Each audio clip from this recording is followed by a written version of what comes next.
exploitative and taking advantage of others to achieve their own ends is a narcissistic trait.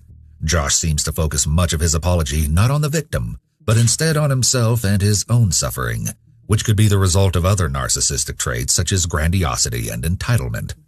Now, the story might seem like it ends there, but it doesn't. In 2017, the case was resentenced, which should have never been a possibility for Josh based on the terms of his first sentence. Yet in 2012, the Supreme Court had ruled that mandatory life sentences without parole were unconstitutional for juvenile offenders convicted of murder. Even more horrifying details about the case were exposed at this trial. It was revealed that Josh had books about occult subjects in his room. In addition, it was shared that Josh had been looking at adult content on his computer just a half hour before Maddie's death, and that it was violent in nature and may have featured underage girls. Josh may have been influenced by these videos, and he may have been fantasizing about acting something similar out for himself.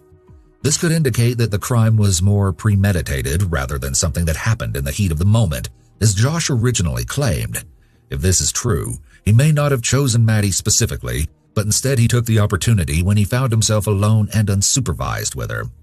Maddie's mother spoke at the trial and asserted that Josh hadn't been after Maddie that day in 1998, but her other daughter Jessie, who was 11 at the time of her younger sister's death.